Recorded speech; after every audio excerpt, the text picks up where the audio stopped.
ពេលព្រឹកមានត្រីបាទមានត្រីមានខ្ទឹមបារាំងខ្ទឹមសម្រះមានឆ្អិនមានឆៅបាទនេះឆ្អិនយើងយកទឹកវាផឹកយើងយកទឹកវាផឹកបាទនេះទឹកម្រះបាទទឹកម្រះបាទយើងយកទឹកម្រះទឹកខ្ទឹមទឹកខ្ទឹមសខ្ទឹមបារាំងទឹកត្រសក់ហើយនឹងជីត្រចៀកជ្រូកជីនាងវងស្លឹកតយ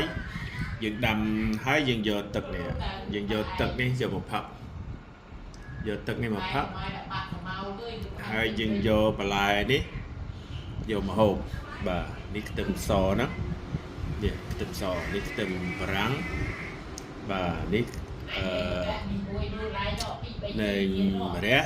បាទម្រះល្វីងចុះជាតិស្ករខ្ទឹមសល្អដល់សុខភាពតម្រងនោមត្រីល្អសម្រាប់សុខភាពតម្រងនោមបាទទាំងអហ្នឹងគឺជាបន្លែផ្លែឈើដែលជំនួយដល់សុខភាពយើងជាវាងយើងហូបប្រៃហូបផ្អែមហូបខ្លាញ់ព្រោះវាអាចប៉ះពាល់ដល់សុខភាពបាទអញ្ចឹងយើងត្រូវប្រយ័ត្នរឿងហូបចុកបុកកាពីបាទត្រូវយកសុខភាពជាគ្នាបាទហើយនឹងប្រេងអូលីវបាទយើងផឹកប្រេងអូលីវមកផឹកប្រេងអូលីវនេះបាទអញ្ចឹងប្រេងអូលីវដែលយើងអាចផឹកបានគឺប្រេងដែលមាន extra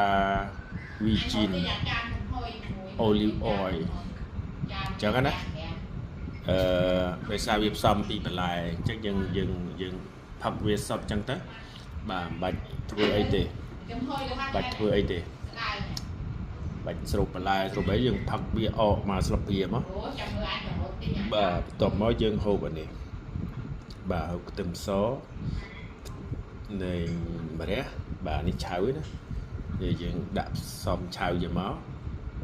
ចុះជាស្ករហើយគ្របហើយវាល្អសម្រាប់តម្រងនោមយើងខ្លាំងបាទវាជួយបញ្ចេញជាតិពុលជាតិអាស៊ីតជាតិខ្លាញ់ជាតិស្ករហើយកុំភ្លេចប្រឹងហាត់ប្រាណផងឲ្យបាន1ម៉ោងយ៉ាងតិចបាទទៅតាមតម្លៃនៃសុខភាពរបស់យើង